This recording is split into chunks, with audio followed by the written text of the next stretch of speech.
Okay, welcome guys. Today we have Mr. John, and it's a great privilege to have him here today. We had him 2 years ago, and then we're going to have him here again. And I think it's one of the sessions that was really powerful. And I think up to now, I still go back to the video, and when I watch it, I realize, I mean, this is some like Superman stuff.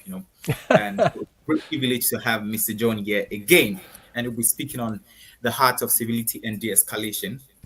Okay, so without wasting too much of our time, I'm going to let Mr. John take the floor and we'll begin. Thank you, sir. Hello. Yeah, thank you, and thank you for the opportunity to come back. It's been a long 2 years. A lot has happened, and unfortunately, as we look at the world, not necessarily a lot of good things in terms of the way people treat each other, in terms of the way people talk to each other. Everyone seems to have forgotten how to simply just be nice and agree to disagree and walk away if necessary.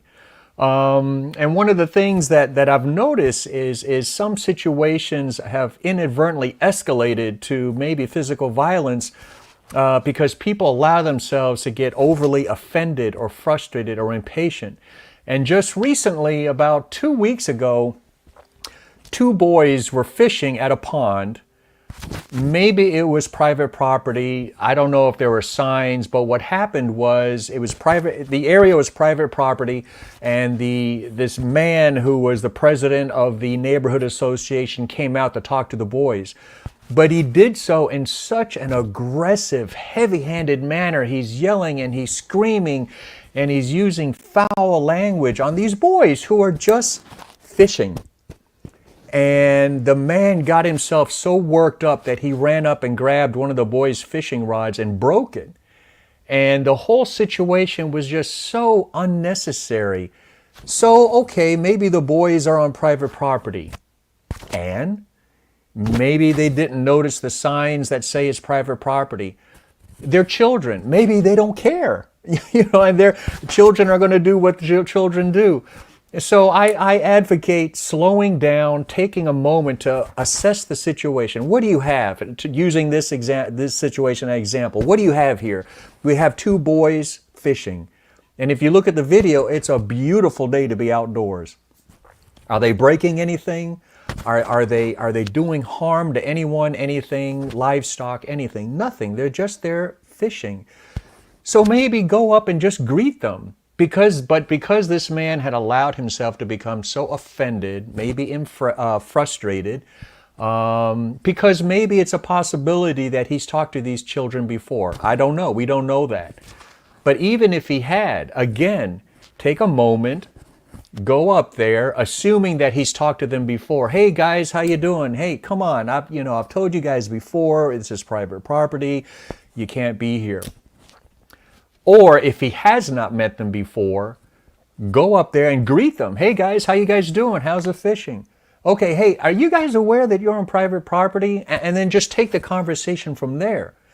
But when you get yourself so bent out of shape and so upset and so high and mighty and frustrated and impatient, and you basically attack people verbally, it's only going to make the situation worse. Now, in this case, it was children, but if he was talking that way to another adult, and there are videos of that, the situation can explode. Who are you to talk to me that way? It can just explode. And so I advocate people taking a moment to just slow down, take a breath, and consider how you approach someone in a civil manner. And depending on how their response is to you, then you take it in that direction if necessary. But to start off hard, heavy, aggressive, confrontational, in my humble opinion, based on my life experiences and observations, that never works. Can you imagine a business meeting starting out that way? It sets a very negative tone. It's bad for morale. And it's, as a matter of fact, as a police officer many, many years ago, I did respond to a business where a business meeting had become a big fight, chairs being thrown, things being broken. It was dramatic. And it all because someone started running at the mouth, using foul language, being disrespectful, rude, condescending, dismissive. And anytime you're talking to another human being like that, especially in this day and age when everyone is so easily offended, it's just going to escalate the situation. So I advocate and strongly encourage people, hey, not that I'm perfect. If you are a human being on this planet, it is very natural for you to feel offended, frustrated, and impatient. We all have done that. We have all inadvertently said or done things to upset, hurt our wife, our husband, our children, our colleagues. But I'm just asking everyone to try to do better. Take a moment, assess the situation. And for example, in the case of the boys fishing, for crying out loud, with everything going on in the world and the trouble that those kids could have been doing and getting into, they're just fishing. Could we not have just approached them in a very different manner and just simply engaged in conversation and then brought it to their attention? One of the things that I noted in the video was that the man never asked the kids if they even were possibly related to one of the homeowners. Maybe they're there visiting their grandparents who are homeowners on this private property, and the grandparents gave them permission to go fishing. I don't know, that may or may not be true, but the point is, and I've seen other videos of people assuming the negative and react very aggressively, very strong, very heavy-handedly, and it just does nothing but escalate a situation. The art of civility begins with us. Take a moment, assess the situation, take a deep breath, think about what you're going to say, think about how you're going to say it, and if it goes sideways, that a person that you're talking to decides to become loud, rude, obnoxious, well, determine, do I really need to stay here talking to you? I've already told you it's private property. If you want to get loud and belligerent with me, okay, I'm going to walk away and call the police. I don't need to try to emphasize to you that I'm a homeowner, I'm in charge, you should listen to me, respect me, obey me, whatever. I don't have to do that. But you can see how there are many videos of situations completely escalate because people suddenly feel like, hey, I'm the legitimate authority here, whether it's a homeowner or whatever, and people just become so bent out of shape because they allow themselves to become offended, frustrated, or impatient. I better stop now. Give you a chance to speak, my friend.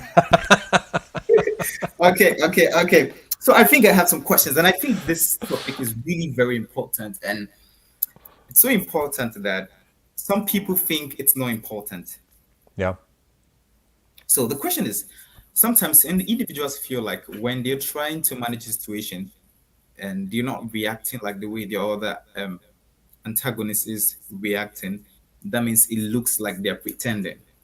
How do an individual feel comfortable being in a situation where the other person is trying to escalate the whole situation, but they are trying to calm, they are being calm, and they're trying to manage it, and they think that the person is pretending, is not really expressing themselves, not trying to be vulnerable.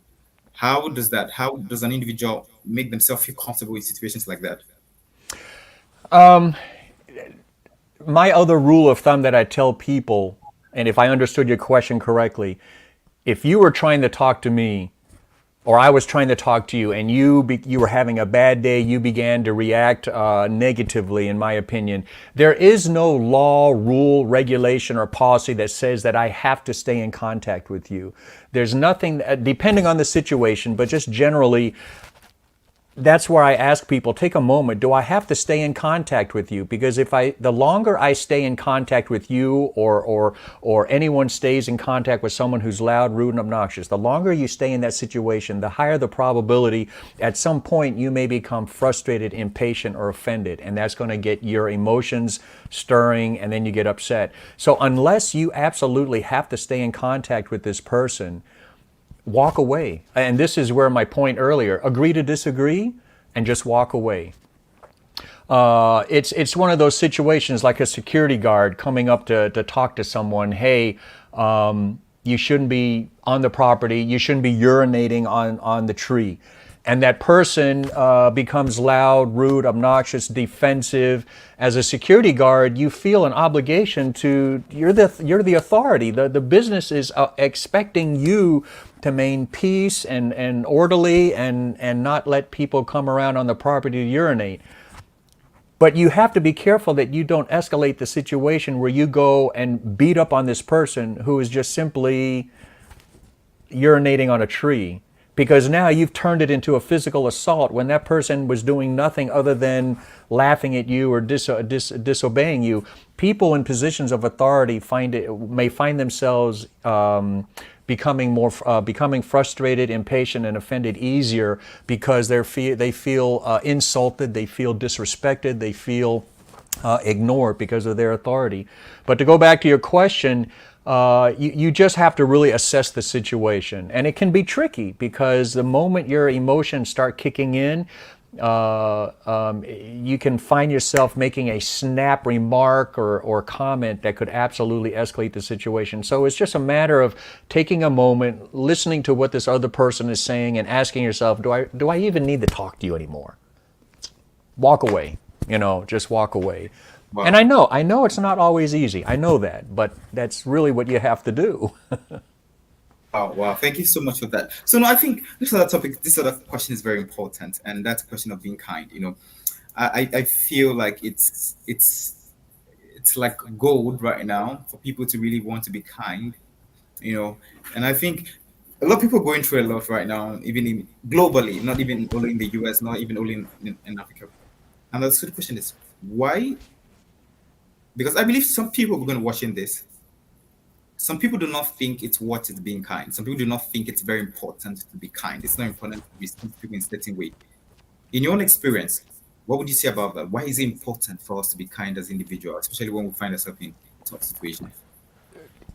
In any facet of life, at home, at work, at business, in the store, anywhere you're in contact with human beings, simply being nice allows the world to move peacefully, less stress. People are more likely to get along. We've all been in that situation where we've been at the store or the restaurant and we can hear some people, they're upset about something and they're loud and they're rude, or they're angry at their spouse, unfortunately for situations like that. And they feel like they don't care what anyone says. I am going to make sure that you understand that I'm upset and you are this and you are that. And they don't care about the audience. And I think social media plays into that too. It's critical that we are able to get along because life in general, business, everything, life flows more smoothly if we can get along. And there are always going to be people who just don't care. There are people like that. We know it. We've run into them. We may even work with them. You just have to accept that when that person starts getting loud, rude, and obnoxious, just walk away. Because you should know that there's nothing you can say or do that will make them change their mind. There are some people that are so narcissistic, so full of themselves, they don't care what anyone thinks or says. Even if they're wrong, they will never admit it. There are people like that. And you just have to not allow yourself to get frustrated and impatient trying to change their mind, because you won't. You won't. And you need to be able to disengage and walk away from someone like that. But no business, no family relationship, no friendship ever works smoothly. What's the word I'm looking for? And nothing. Now I'm just drawing a blank.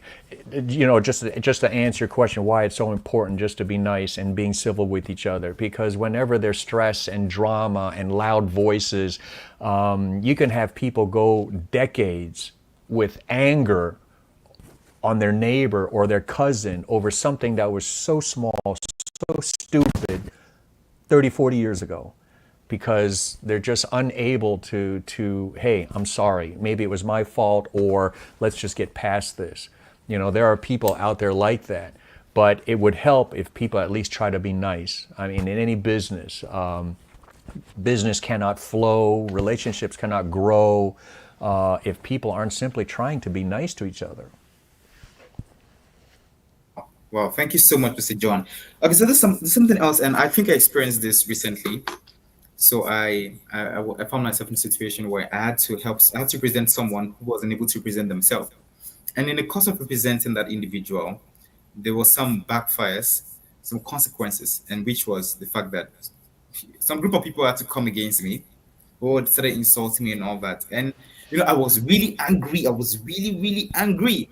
They were insulting me, and I'm like, I did this from a good heart. I did it from a place of a good heart. So why you insult me? And so each person kept insulting me, and I was going to respond. I understand how you feel. It's okay. I respect it. I understand how you feel. It's fine. I'm sorry you feel this way. So I kept saying that. And then someone said, don't you get angry? And I'm like, I do get angry. But right now, if I was going to respond the way you're responding, I don't think we probably will come this far. I don't think the situation will actually be this calm.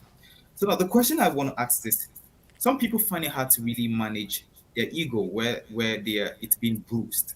How do we?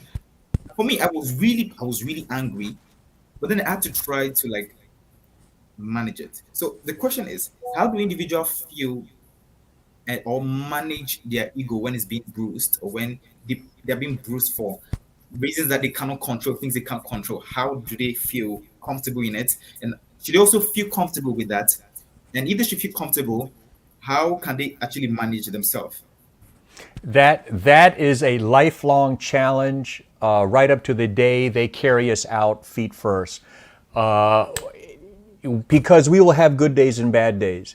It stings when we hear someone talk negatively to us or about us, and it stings that much more when it's someone you know. When I first started the business and I discovered that people that I used to work with had negative opinions and attitudes and comments about what I was doing, it hurt. It was very disappointing and it hurt. But then I was able to get past that because they were more acquaintances than actual friends. And I told myself that the best revenge is to become successful.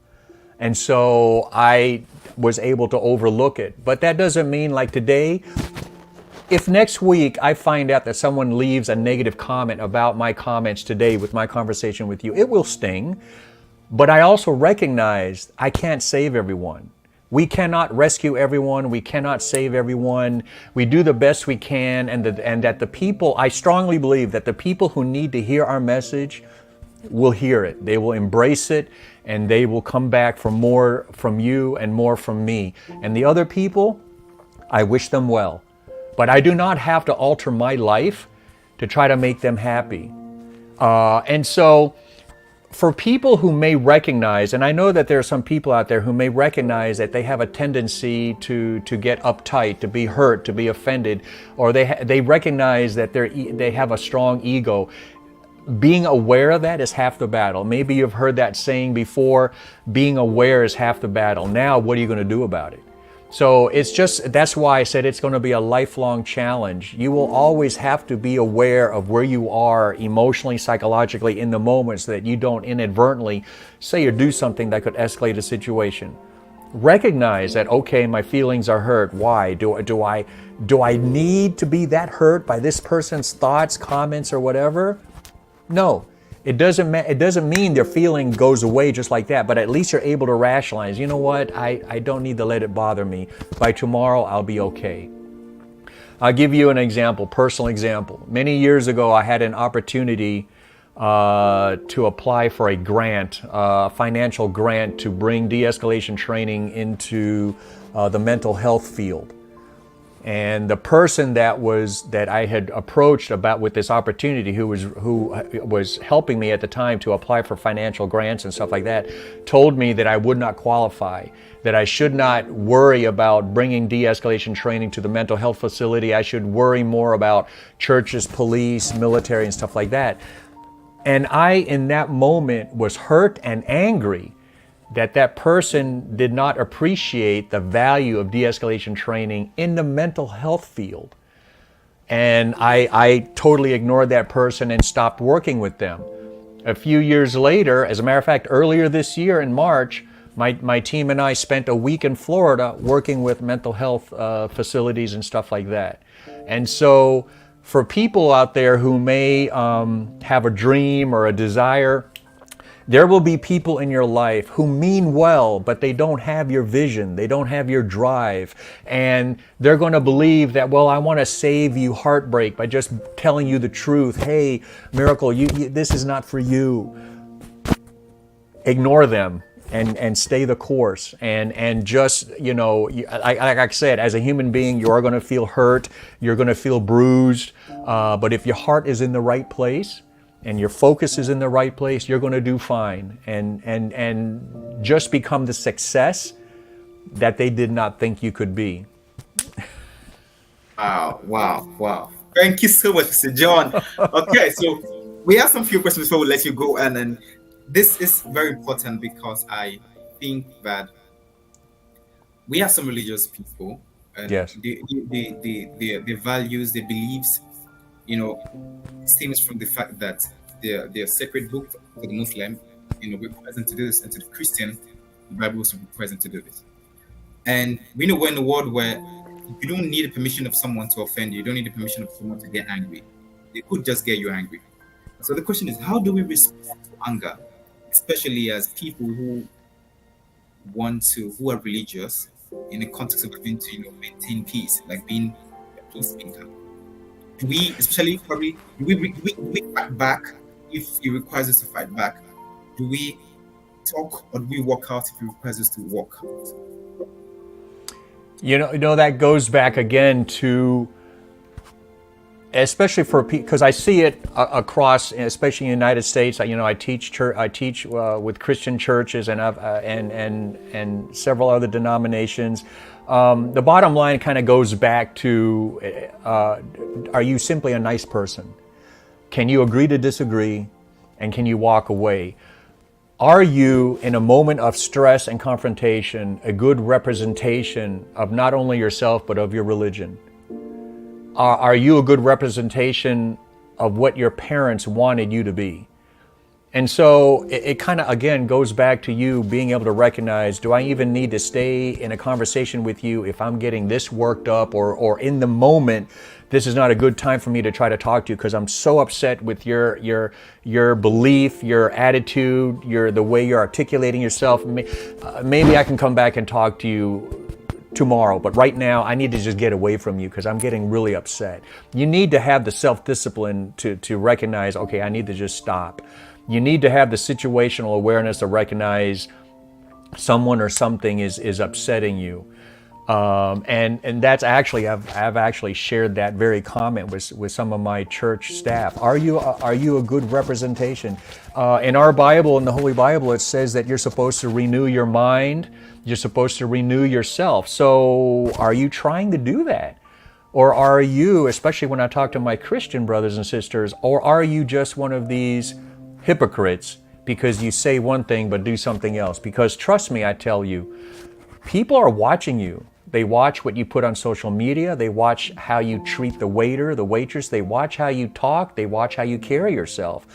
Are you living the example that you are pointing fingers at people about? Or are you the example? Or are you just one of those, do as I say, not as I do type of people? And again, it kind of goes back to you having the self-discipline and the situational awareness to catch yourself. It all comes back to you. It's very easy for all of us to point fingers at other people, but what are you doing different for yourself, for your family, your neighbors, your friends, your colleagues? Are you an example? If we called up your friends right now, hey, tell us about Miracle. What's he like when the camera's off? What's he like when he doesn't think anyone's watching him and he's eating at the restaurant? How is he treating the waiter? Is he treating them like they're his servant, a slave, that they're below him? How does he talk to people? What are they going to say? And I always would like to know, I would like to believe that when people talk about me, it's more positive than negative.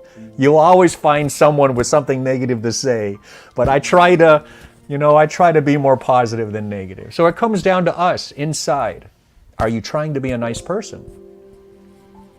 Wow, wow. Thank you, Mr. John. Really, I think this session looks therapeutic right now. It looks so therapeutic right now. Thank you so much. Also, the last question before we let you go, and two questions before we let you go. Yeah. The one is, the whole essence of sections right now is to change the narrative of leadership, and it applies to every area of life. So, in your experience so far, what would you say leadership is? Leadership to me is actually being a servant. What are you doing to help promote and help your people below you potentially take your place when you're gone? because there's a lot of people who think that leadership is I'm in charge, and they get puffed up. And there are many situations from my Army days, even as a police officer, when people suddenly got promoted and they suddenly had rank, their whole personality changes. All of a sudden they're rude and obnoxious, and I'm looking at them, I'm like, oh my gosh, what happened to the person that, laughing and joking with us last week? And now you think you're high and mighty. There are people like that. Leadership is taking care of your people. What are the things that you're saying and doing to help your people? Are you all about yourself and making sure that you get credit? Or are you making sure that you take a moment to say, hey, I could not have done this without my team, without this guy doing this and that girl doing that? Are you a team player, or is it all about you? So again, simply to me, leadership is actually being a servant and looking after your people. Oh, thank you so much, Mr. John. Okay, so we've come to the end of the section, and this is our last question. Already? So this is the last question, and I Okay. think this question I asked you, and if I can remember the last 2 years when your response was learning how to. I'm trying to remember the advice you gave. So we want to know. It's over 2 years. You've learned from other people. You've dealt with people. The question is, what advice would you give to people now, with your experience so far, with what you've discovered over the years, with people you've worked with, people that work with you? What advice would you give? More so now than my response 2 years ago. More so now, simply be nice. There are enough people out there who are angry and upset and frustrated. Take a moment to try to not be like that. Try to be the change and the difference and the light in the dark place. Try to be a difference. Are you always going to get it right? No, absolutely not. You're a human being. We're going to have good days and bad days. But are you at least aware and trying to be nice? Someone says a rude comment to you, you don't have to respond. And there are people who are very firm about, hey, I'm not going to have you disrespect me. Okay, you do you. I just know that if I just keep my mouth shut and walk away from you, the situation will de-escalate. But if I get in your face because I'm offended that you talk to me in a rude tone of voice or something, this is going to spiral out of control. And so I would just ask people, more so than ever now, I don't care your color, I don't care your religion, I don't care your political beliefs. Can we just make more of an effort to simply be nice, agree to disagree, and just walk away? Wow. Thank you so much, Mr. John. I don't know. I'm always happy to have you here. I'm always happy to have you. And I'm really looking forward to the time where we're going to have a physical section where we have a training for young people physically as well. Thank you so much, Mr. John. I'm really, really grateful for being the leader that you are, for helping to de-escalate situations in your own field. I appreciate the opportunity to come share. So thank you very much. Everyone, thank you so much for joining. And we're going to be ending the live now while I speak to Mr. John for a while. So thank you everyone for joining.